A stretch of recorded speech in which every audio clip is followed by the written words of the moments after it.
So this is in the first minute of the game, and we can already see the tactical issue that will eventually lead to Chelsea's first goal. United are defending in a 4-1-4-1 shape, and the issue comes on the right side, with Dalot being in a 2v1 with Palmer on his inside and Gusto on his outside. And you can see here as Enzo turns and is about to thread the ball into the half space, Dalot has a dilemma. If he follows Palmer and gets tight to him, then he leaves a massive amount of space on his outside for Gusto to overlap into. And this is just a basic tactical error from Ten Hag. We know that Pochettino's Chelsea are going to use that box midfield in possession with Caicedo and Enzo at the base, Gallagher in the left-sided half space and Palmer inverting into the right-sided half space. So going man-to-man with Mainoo and Fernandes being instructed to push up onto Caicedo and Enzo, and Casemiro following Gallagher over to his left side is always going to cause issues for Dalot. In this instance, Dalot holds a position in the back line, which means that Palmer has the space to receive the ball, turn and drive forward into the final third. But this wasn't the only warning that United had. Here we see a minute later that once again, because Ten Hag has instructed Bruno Fernandes and Mainoo to sit on Caicedo and Enzo high up the pitch, with Casemiro sitting deeper with Gallagher, both Mainoo and Fernandes get dragged apart, meaning the midfield line is just far too wide. What should happen is Bruno should just leave his man, shift inside alongside Mainoo, and Antony can then shift infield picking up Caicedo. However, this doesn't happen, and once again Palmer's able to receive the ball turn, and now when Mainoo pushes out to apply pressure, there's a massive gap in Chelsea's right-sided half space again, for Palmer to thread the pass, this time into Enzo Fernandes, forcing Dalot to step out of the back line in order to close him down. And so now 30 seconds later, Dalot has realised that he has to push up onto Palmer, because otherwise Chelsea are going to keep progressing the ball into United's half via that right-sided half space, which has been an issue for months. And so this gives United a box shape in the midfield as they go man-to-man, which whilst being the right setup in midfield, because United are playing with a back four and not a back five, which I think they should, there is now a massive space on the left side of United's defence. But before I analyse the errors that led to Chelsea's opening goal, if you like me are a fan of the Manchester United retro jerseys,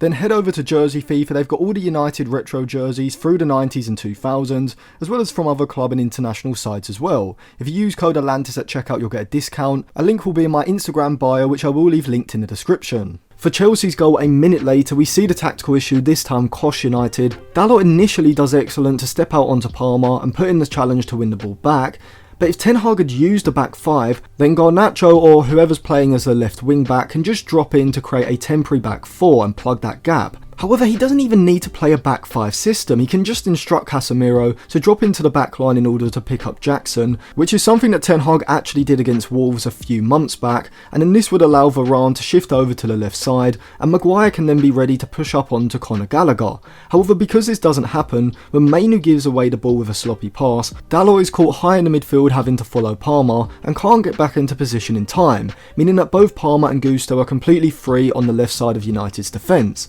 But even when Enzo threads the pass down the channel, United should still be able to deal with this situation. However, Casemiro, who was completely atrocious all game, once again as we saw in the first game of the season when he failed to track Danny Welbeck's run into the box, doesn't pick up Gallagher even though Maguire has Jackson and Wan-Bissaka has Mudryk. And despite glancing over at Gallagher, Casemiro still doesn't track his run, dropping too far deep into the box, meaning that when the cross is deflected into Gallagher's path, he's not able to react to get the block in, and to be honest, despite the deflection, Onana should probably still save the shot. He's been fantastic the last few months, but as Dalot did for the third goal, he should do better. And once again, around the 17th minute, we see United's defensive shape completely open up again. Disasi has the ball here, and because Ten Hag has instructed the forward and midfield lines to squeeze up the pitch and apply pressure, with Bruno Fernandes and Mainoo tasked with man-to-man pressing and following Caicedo and Enzo, once Enzo drifts to the right, this leads to Mainoo and Bruno getting stretched and there's a massive space vacated between them,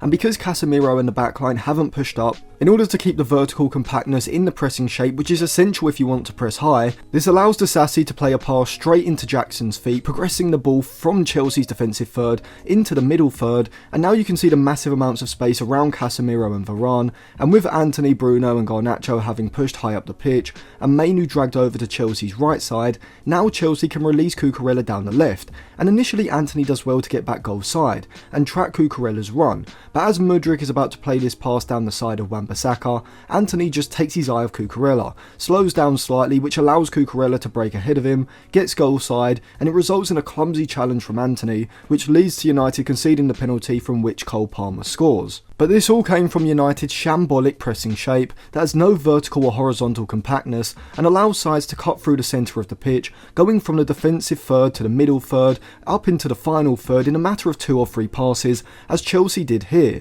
And this is nothing to do with the individual players that Ten Hag has at his disposal, it's just bad tactical setup. And in order to show you this, I'm going to make a separate analysis video of other Premier League teams, including De Zerbi's Brighton and Arteta's Arsenal, to show you that it isn't a player problem, it's a problem stemming directly from the manager and his tactical setup itself. So thank you for watching. If you enjoyed that tactical analysis, make sure you subscribe to see the next video. You can check out some of my other videos which will be linked in the description below.